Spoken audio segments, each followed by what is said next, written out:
मुक्ति की राह।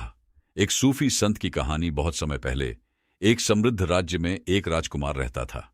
उसके पास सब कुछ था, धन, वैभव, सेवक और विलासिता। लेकिन उसके भीतर एक अजीब सी बेचैनी थी। उसे लगता था कि यह सब सिर्फ एक भ्रम है, असली सुकून तो कहीं और है। एक दिन उसने अपना महल छोड़ दिया और सच्चे ज्ञान की खोज में निकल पड़ा।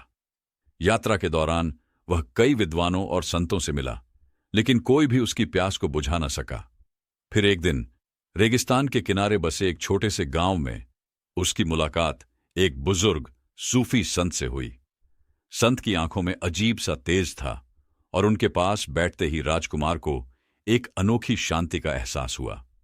राजकुमार ने विनम्रता से पूछा, मुझे मुक्ति चाहिए, क्या आप मुझे मार्ग दिखा सकते हैं? सूफी संत हल्के से मुस्कुराए और बोले, अगर तुम्हें सच में मुक्ति चाहिए तो सबसे पहले अपने अहंकार को त्यागो। अपने आप को मिटाए बिना सच्चा ज्ञान नहीं मिलता। राजकुमार ने सिर झुका लिया और संत के शिष्य बनने का निश्चय किया। लेकिन यह यात्रा आसान नहीं थी। संत ने उसे कई कठिन परीक्षाओं से गुजारा।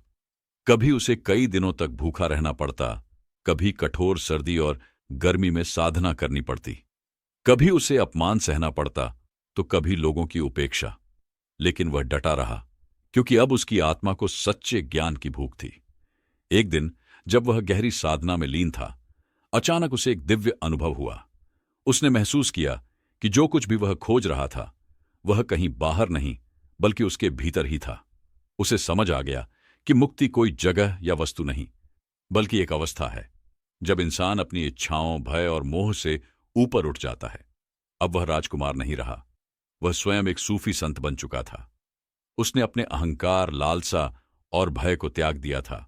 उसकी आत्मा अब पूरी तरह से मुक्त थी।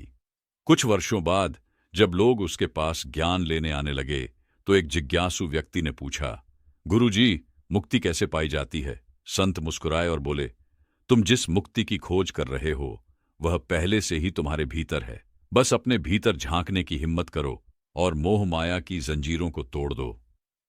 कहानी का संदेश यही है कि मुक्ति कोई बाहरी चीज नहीं, बल्कि हमारे भीतर छिपी एक अवस्था है। जब हम अपने मोह, भय और अहंकार से ऊपर उठ जाते हैं, तभी हमें असली आजादी मिलती है।